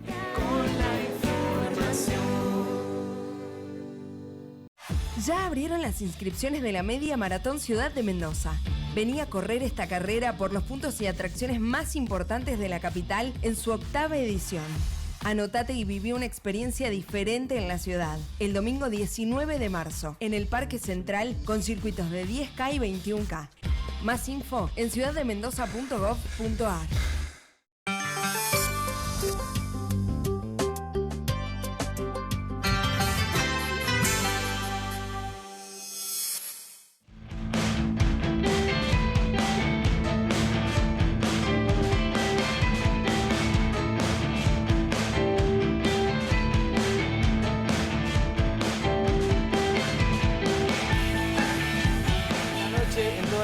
Argentina, señor Víctor Peque Fayad, ministro de Hacienda de la provincia, gracias por venir. Gracias a ustedes por la invitación, buenas noches. Muchísimas gracias y buenas noches. Bueno, ¿quién quiere arrancar preguntando? Porque hay varios temas para hablar. Sí, y yo creo que tenemos que arrancar por la deuda, que es el deadline que tenemos. ¿Cuándo es el deadline? El 19 de marzo, ¿no? El 19 de marzo, correcto. Bien. Claro, del primer vencimiento. Del primer vencimiento, que son 60 millones de 60 dólares. millones de dólares. ¿Taca, en taca? marzo y 60... En septiembre. En septiembre. ¿Los van a pagar? Gracias, Rosa. No es nada, nada. Preguntó Agustina taca taca, que no sé, es un taca, dialecto... Taca significa... Cash. ¿Cash? ¿Lo van a pagar? Sí, a ver, por supuesto. Lo que decimos siempre en una provincia ordenada, la deuda no es un problema. De hecho, nosotros el año pasado cerramos con un mínimo histórico de nivel de endeudamiento, con lo cual todos los servicios de deuda, como así también todos los gastos de la provincia, están incorporados en el presupuesto y no van a tener ningún inconveniente para ser pagados. Ahora, ministro, recordamos a muchos que pueden estar del otro lado y por ahí no se acuerdan que el gobierno quiso hacer un rollover sin el aval legislativo, sino a través de ampararse en la Ley de Administración Financiera. Eso está judicializado, lo está trabajando, entendemos que ya empezó, nos aportás, la Suprema Corte. Están trabajando, claro, la cautelar, la medida urgente. Ya lo empezó a laburar, digamos. Claro. Rige una cautelar, por lo tanto, bueno, ese decreto no puede avanzar. Claro. Quiero preguntar, este primer vencimiento se paga taca taca, como dice Agustina Fiadino. El segundo, el de septiembre, que es la misma cantidad, ¿intentarían pagarla por esa vía que habían activado? A ver, antes que nada, una corrección, si querés. Es con el aval legislativo. Está bien, está bien. Nosotros interpretamos que la norma autoriza, cuando las operaciones son convenientes, la norma autoriza hacerlo. Pero sin perjuicio de eso, insisto en que en el año están previstos todos los pagos de deuda. Lo que sí, cuando uno analiza la oportunidad de la conveniencia de pagar una deuda con un fondo que podría tener otros usos, en lugar de tratar de especificarla, consiguiendo financiamiento barato en el mercado local, comprando dólares al tipo de cambio oficial y pagando La deuda en dólares es más una cuestión de oportunidad y conveniencia y no una cuestión de que se paga o no se paga. Por supuesto, la provincia hace rato, te insisto, que la deuda no es un problema. Así como los salarios de los empleados públicos no son un problema, los proveedores están cobrando al día, las empresas de obra pública están cobrando al día, los municipios están cobrando al día, con lo cual, insisto, en una provincia ordenada, la deuda no es un problema, la deuda viene bajando y la deuda... Pero la Corte no debería interpretar si hay oportunidad. Me parece que la Corte lo que va a interpretar y en definitiva lo que va a fallar es si esto es legal o no, que es lo que está planteando, constitucional o no, que es lo que plantea la oposición. En el caso específico de esta operación, la norma expresamente habla de conveniencia. Entonces muchas veces, es cierto, los organismos de control hacen un control de legalidad y no de oportunidad y conveniencia. Pero en este caso, cuando la norma te dice si es conveniente, y no es algo que decimos solo nosotros, el propio dictamen del fiscal dice que también es una operación conveniente desde el punto de vista financiero. Y por supuesto que se analiza la conveniencia porque es lo que le da validez al artículo que... En realidad creo que la conveniencia ya está aceptada por todos los actores de esta historia e incluso no sería importante que la defina la Corte, como bien dice Agustina. Lo que tendría que definir la Corte es si es un rollover per se, es decir, si es un refinanciamiento per se de la deuda. Porque lo que están diciendo es, ustedes están tomando una deuda nueva. Porque con la conveniencia está, hasta el peronismo te dice, sí, la verdad que no tengo mucho para decir, les convenía hacer lo que ellos querían y no lo que los estamos obligando a hacer. Hasta el propio peronista te lo dice. Ahora bien, lo que están diciendo es, eso es una deuda nueva, tienen que venir al pie y pedir que se la aprobemos. Y eso es lo que define la Corte. Son distintas interpretaciones de la norma, la Corte se expedirá como se tenga que expedir y nosotros actuaremos en consecuencia y por supuesto que una provincia con el nivel institucional que tiene Mendoza, los fallos se acatan, la Corte discute, nosotros hemos respondido técnicamente y defendido nuestra postura y bueno, estaremos a la espera. Lo que sí, insisto, en el presupuesto de este año están previstos todos los pagos. Acaba de decir el ministro que los salarios no son un problema. Y hay gente que está muy atenta a lo que estamos diciendo en este programa y me acotan algunos referentes, digamos, de algunos gremios que se van a sentar mañana en la mesa paritaria. Si no son un problema, ¿por qué estamos últimos? Dicen los de los gremios. Y mañana van a llevar algunas propuestas de aumentos en las provincias, por ejemplo, cercanas, San Juan. En esas provincias más o menos han recibido entre 35 y 40% para el primer semestre, los empleados públicos, con una cláusula de actualización entre mayo y junio. No me responda con que vamos a dar lo que se pueda pagar. Respóndame con cuánto pretenden o hacia dónde pretenden llevar esta negociación paritaria. A ver, no te voy a decir nada que no hayas escuchado, Rosana, pero el primero que se tiene que enterar de nuestra propuesta es el sector que representa a los empleados. Nosotros no vamos a hacer... pero sí, déjame decirte que las comparaciones entre provincias son muy complejas de hacer, porque las realidades son muy distintas, muy distintas. Estás comparando con una provincia que recibe, por ejemplo, 2 veces la coparticipación per cápita que recibe Mendoza. Estás hablando de una provincia que tiene un nivel de empleo público muy distinto al que tiene la provincia, una realidad muy distinta a la que tiene la provincia. Incluso la variable precios también puede incidir, provincias que son más caras que otras. Sí, absolutamente. Como Mendoza, que bueno, es claramente más cara que otras saquemos San Juan, digamos. Esa es la expectativa que llevan mañana los gremios, o por lo menos el gremio del SUTE, concretamente, a la mesa paritaria. Sin que me digas, vamos a pagar 5, 5 y 5. ¿Con qué interés o con qué aproximado van ustedes como gobierno? Quizás sea la meta de Massa del 60% anual. Y sería un 5 de vuelta. A ver, si ustedes le creen a Massa con el 60% anual... No, pero ustedes también lo pusieron en el presupuesto provincial. Sí, porque nosotros estamos obligados a creernos una mentira, pero todos sabemos que no es cierto ese nivel de inflación. Y además está decir que la variable más importante a la hora de sentarse a negociar en una mesa paritaria, naturalmente es la inflación. La inflación, sí, claro. Y nosotros la tenemos en cuenta y la hemos tenido en cuenta y la vamos a tener en cuenta. Por eso, y si no le creemos, hay algunas consultoras que hablan nuevamente del 100%, una oferta salarial debería estar cercana a ese número, aunque sea muy difícil. Mañana se van a enterar primero los que se tienen que enterar primero y después, si quieren, nos presentamos después de que esté la oferta arriba de la mesa y la analizamos más en profundidad. Víctor, en una respuesta que le daba a Rosy en una de las notas que leí hace poquito, esta semana, el 1, decía, culpa de lo que está proponiendo el PJ, que es no darnos la posibilidad de refinanciar esta deuda, sino que ir, insisto, taca-taca, se puede ralentizar el plan de construcción de viviendas. ¿Eso es así? A ver, naturalmente uno en el esquema de priorización de gastos lo que busca es tratar de tener un fuelle en aquellos gastos que son más postergables, si quiere. Yo no digo que la necesidad de vivienda sea... poco prioritaria.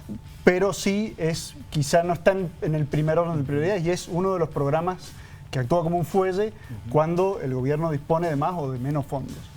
Entre tantas cosas que nosotros nos perdemos de hacer por no tener la posibilidad de refinanciar nuestra deuda es impulsar el plan de viviendas o, por ejemplo, mantener el fondo anticíclico de cara a un escenario que se avisora bastante complejo. Si uno mira las no medidas, las inacciones y los errores permanentes del gobierno nacional en materia de política económica, uno tiene que ajustarse el cinturón para lo que viene porque realmente se esperan tiempos complejos y sería muy imprudente de nuestra parte transitar esos tiempos complejos sin una previsión y sin un fondo que nos permita reaccionar frente a las necesidades de la gente. Usted sabe que en la crisis la demanda por los servicios públicos crece y crece mucho, la demanda por la salud, la demanda por educación.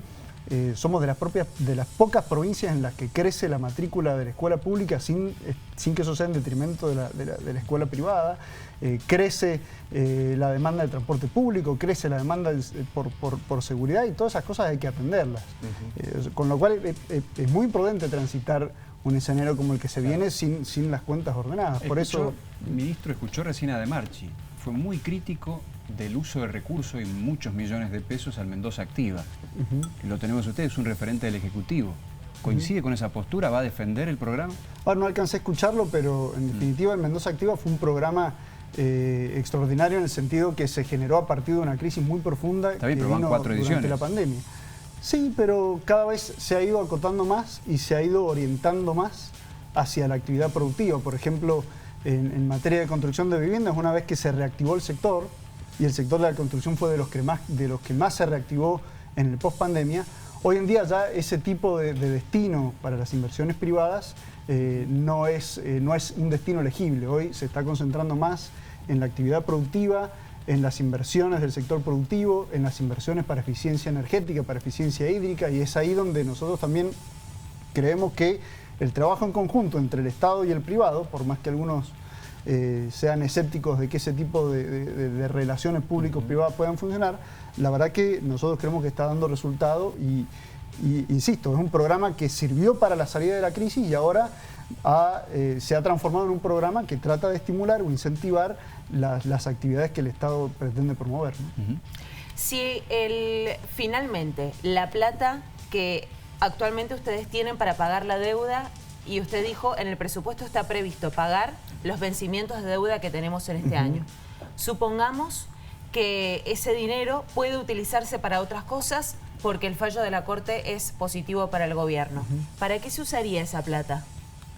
Bueno, a ver, te acabo de decir qué es lo que no estamos haciendo por no tener los fondos disponibles. Por supuesto que una parte sería para impulsar el plan de obras y la otra parte sería para robustecer un poco el fondo anticíclico que tiene la provincia, ¿no? O sea, ese fondo anticíclico que implica sí o sí dejar ¿cuántas nóminas salariales? A ver, la provincia siempre tuvo entre 1 y 2 nóminas salariales. Una nómina salarial, la de enero, por ejemplo, fue 20.000 millones de pesos. Claro. ¿Y no se piensa en lo que plantean, por ejemplo, desde algunos sectores peronistas en apuntar a una mejora salarial de los sectores en general, de los sectores del Estado en general?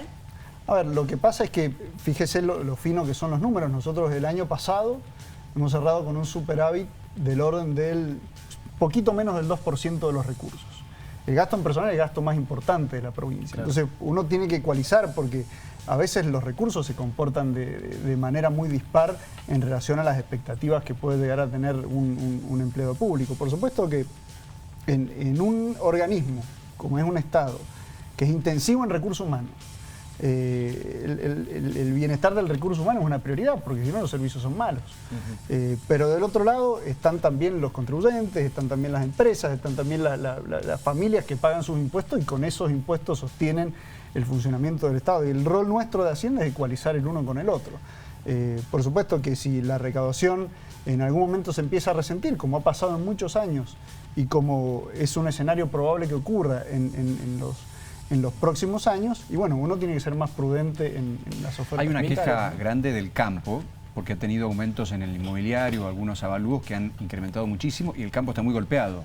¿Podría haber algún tipo de beneficio para esos sectores o contemplación? A ver, la norma de la emergencia agropecuaria prevé, y está previsto, que aquellos productores que hayan tenido una contingencia se encuentran exentos del impuesto inmobiliario. Y discúlpame la corrección también, pero no ha habido ningún aumento en el impuesto inmobiliario, simplemente lo que ha habido es producto de imágenes que ha obtenido la Dirección de Catastro, una adecuación a la realidad de lo que era el parcelario rural que hacía 60 años y en algunos casos nunca se había sobrevolado, se habían obtenido imágenes. ¿No? O sea, no se aumentó la tasa, sino que se aumentó la mensura de lo que estaba... Se blanqueó un poco el terreno. Se regularizó o se regularizaron superficies cultivadas y construcciones que no estaban declaradas y a esas superficies cultivadas y construcciones se les aplicó la normativa vigente. ¿No encontraron errores ahí? ¿Perdón? ¿No encontraron errores ahí?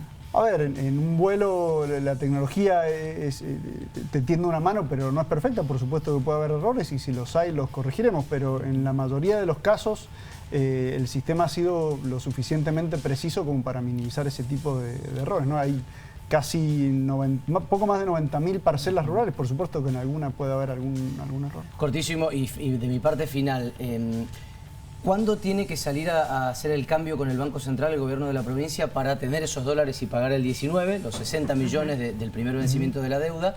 Y si está cuantificado cuánto se pierde entre la operación que pretendían hacer con la colocación de esos bonos, del famoso rollover, y la diferencia con lo que van a finalmente poner teniendo que sacar de las arcas propias. ¿Está cuantificado cuánto se pierde en esa operatoria que no se les permitió hacer? De atrás para adelante, los servicios de la deuda que nosotros pretendemos refinanciar, que es una deuda en dólares y la queremos refinanciar con una deuda en pesos, este año son 120 millones de dólares. Sí, 120 y pico. O sea, el tipo de cambio proyectado van a ser cerca de son cerca de 30.000 millones de pesos. Perdón que los mareé con los números. Son cerca de 30.000 millones de pesos. Una nómina salarial. Una nómina son 20, el superávit del año pasado fueron 9, como para ir teniendo una idea de magnitudes.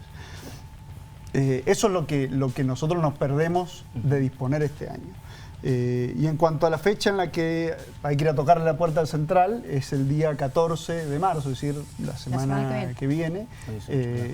Nosotros esperamos no tener inconvenientes. Ha habido otras provincias en la misma situación. Corrientes, ¿no? Entre Ríos. Después viene Santa Fe, después Córdoba. Hay casi 14 provincias que se las han dado sin drama. Ahora, ministro, está advirtiendo, si el costo de oportunidad es hoy, están advirtiendo que de aquí a unos meses esa diferencia con el dólar, con el oficial de hoy, va a saltar. Es hoy, dice usted. A ver, la tendencia del tipo de cambio oficial es apreciarse. Lo que probablemente no ocurra es que se cierre la brecha. Claro. La brecha se cierra con más confianza y yo creo que las medidas del gobierno nacional van en sentido contrario, ¿no? ¿Creen que el fallo de la Corte va a ser positivo para el gobierno? Nosotros esperamos que sí, porque es una herramienta con la que debe contar la provincia. A ver, lo absurdo es que todos decimos que es conveniente y no lo podemos hacer.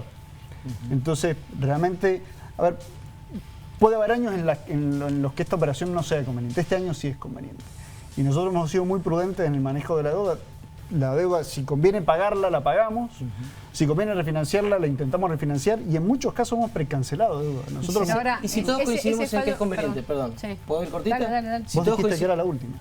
Sí, tenés razón. Y solo por eso se lo voy a dejar a Rosana Villegas. No, digo, esa posibilidad de que el fallo pueda ser favorable, ¿creen que va a ser antes de septiembre, que es cuando tienen que pagar esa segunda cuota también de 60 millones de dólares? A ver, los tiempos de la Corte no los manejamos nosotros. No, está ellos claro, bueno, pero tendrán sus tiempos y creo que es una situación que requiere un análisis profundo. Te insisto, la provincia necesita saber si cuenta o no con esta herramienta para ordenarse y para planificar. Nosotros este año no tenemos inconvenientes en hacer frente al pago de la deuda. Sí nos parece una picardía no poder aprovechar una oportunidad que nos presenta el mercado, que nos financia a tasas muy baratas, en pesos. Con esos pesos nosotros vamos a comprar el tipo de cambio oficial y vamos a cancelar la deuda en dólares. ¿Y por qué no poder le piden hacer eso, el rollover al peronismo? Porque han manifestado que van a decir que no. No, ¿han manifestado con eso? Ellos, absolutamente, sí. En realidad no tuvieron no tuvieron el ¿Vos proyecto sobre la mesa. ¿Vos escuchaste del peronismo decir que sí? Sí, en off. Bueno, en off cualquiera, ¿no? Son declaraciones públicas, no he escuchado lo mismo. Pero tampoco he escuchado que van a decir que no.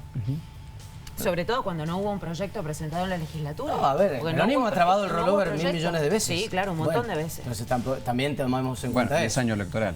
Y es año electoral. Pero no sé. Está bien, está en el plano de la el gobierno proyección decidió o la no mandar. especulación que ustedes tengan. Esa es la verdad. El gobierno decidió no mandar. Porque nuestra interpretación es que esta operación es realizada en el marco de la normativa vigente, ¿no? ¿Está bien? ¿No? Sí. Y lo definirá la justicia, que es la vía institucional. Ministro, ¿le quedó algo en el tintero que nos quiera contar? No, a usted. No, pero buena respuesta. Gracias. Víctor Fallar, por haber venido. Muy amable por haber venido a este programa de Séptimo Día y muy claro también. 23:16 minutos. ¿Hay que hacer una pausa? Sí, señor. ¿Usted está de acuerdo? Sí, estoy de acuerdo. Perdona la grosería que recién me quise imponer. Por favor. Encima del Día de la Mujer. Sí, Qué desastre. Ya venimos, no se muevan.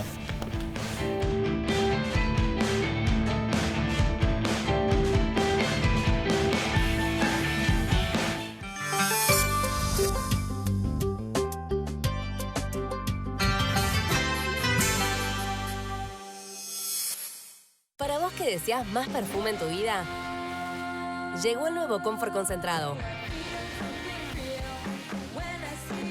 Es el único suavizante con aceite de argán y 10 veces más perfume, que cuida tu ropa con menos de media tapita por lavado. Nuevo Comfort Concentrado, ahora con 10 veces más perfume.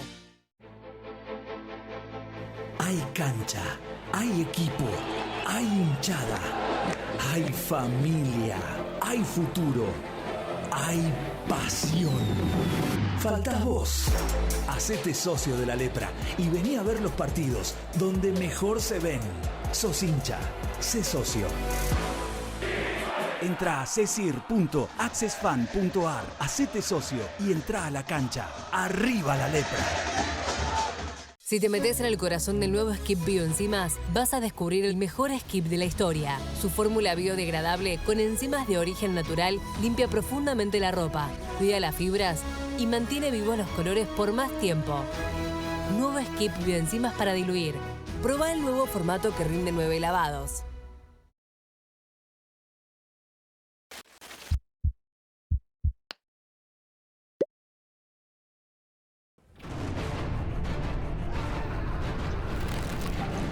Para situaciones intensas, necesitas algo más intenso. Tafirol Plus te da triple beneficio. Sus cápsulas blandas tienen rápida acción, con efecto analgésico y además potencia antiinflamatoria. Para aliviar los dolores intensos, Tafirol Plus.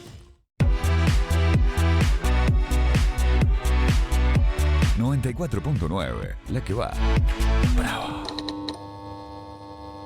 Si te digo que hay un nuevo cuidado facial, ¿en qué crema pensás? Adivinaste. Llegó Adermicina Facial. Adermicina humectante aporta hidroingredientes que renuevan la humedad de la piel.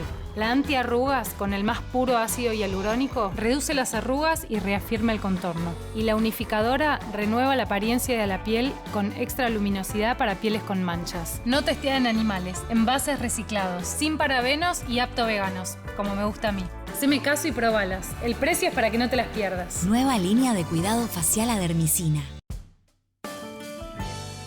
Las mañanas en el 7 tienen todo lo que buscas. El equipo de Mejor de Mañana te espera desde las 9 con los temas más relevantes. Cocina, juegos, espectáculos, humor y tendencias para hacer de tus mañanas un momento especial. De lunes a viernes a las 9 por el 7. Una motivación para comenzar el día. Una excusa para sonreír. Una compañía especial. 96.1. Una radio a tu medida.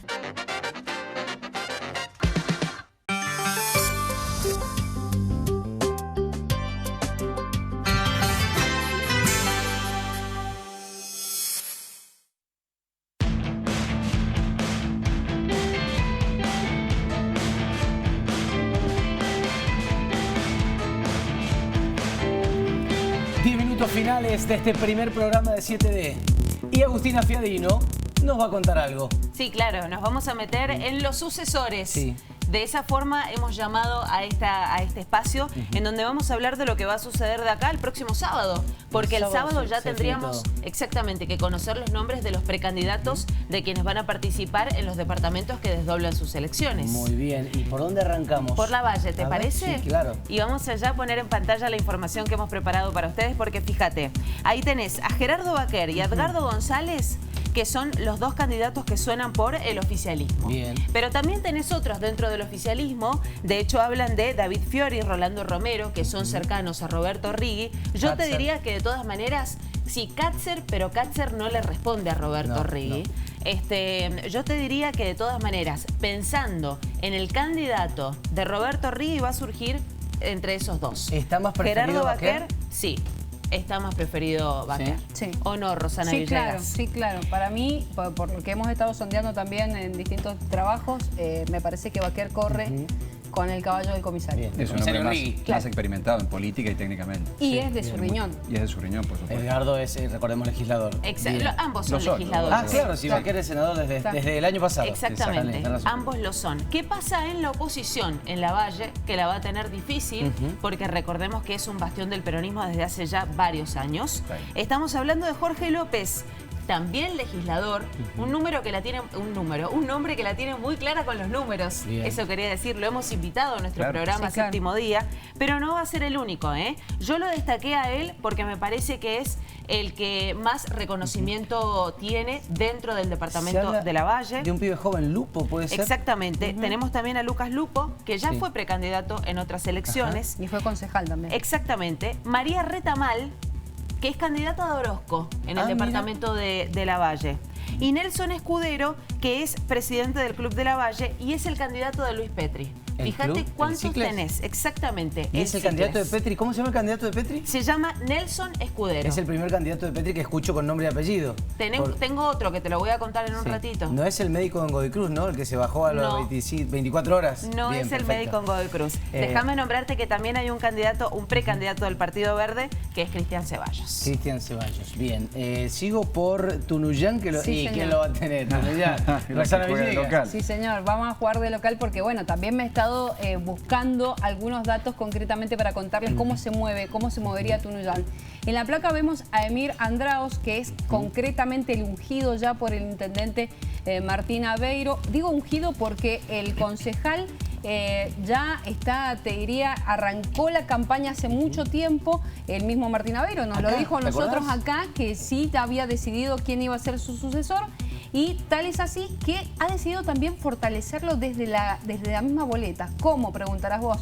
Bueno, el intendente Martín Aveiro está decidido a ir como candidato, primer candidato a concejal, aun cuando le tacharon la posibilidad de que vaya con la fotito, va a ir como primer candidato a concejal en la boleta única de papel para fortalecer la candidatura de Emir Andraos, que es, como decíamos, su alfil. No va fotito, entonces. No va fotito. Ni de Andrao ni de nada, no va fotito. No, sí, de candidato a intendente sí, bien, pero candidatos a concejales no. El que está en la placa también es Luis López. ¿Quién es Luis López? El candidato del suarismo, podríamos decir, para competir en Tunuyán. ¿Por qué hago la salvedad del candidato del suarismo? Porque Luis López y su familia, en realidad, es muy cercana al gobernador Rodolfo Suárez. ¿Es hermano de Ida? Es hermano de Ida López. Y también, bueno, hijo de un referente radical de mucho tiempo de Tunuyán que también tenía el mismo nombre, Luis López. Este es el que lo querían hacer renunciar. Exactamente. Luis López lo querían hacer renunciar porque era médico y al mismo tiempo concejal. Exactamente. Y resistió hasta que dijo, bueno, renuncio. Exactamente. Pero no es el único radical, porque también asoma Gastón Martín. Gastón Martín es el alfil del cornejismo en Tunuyán. En Tunuyán va a haber paso muy probablemente en el radicalismo y se van a enfrentar, como digo, un candidato de Suárez y un candidato de Cornejo. Mira. Esa es la particularidad que va a tener en Tunuyán, y me animaría a decir que el radicalismo va a hacer esa jugada en varios de los departamentos que adelantan, porque lo que quieren hacer como estrategia es movilizar a toda la militancia para ver si logran tener un puntito más. Y aparece alguien del PRO, se llama Emanuel Méndez, es el candidato del PRO y está asomando como una posible candidatura ya con el respaldo de cierto sector del PRO y no de todo el PRO. Como decía Omar de Marchi, hay algún sector que no está muy decidido a que él sea el candidato, pero en Tunuyán ya asoma como uno de los nombres. San Rafael, obviamente, el señor Pablo Gerardi. Y bueno, quiero escuchar, Pablito. Cumplimos con nuestro cupo federal. Sí, uno de los más picantes, ¿no? Uno de los más picantes. Mucha atención puesta en el Departamento del Sur. Por varias razones.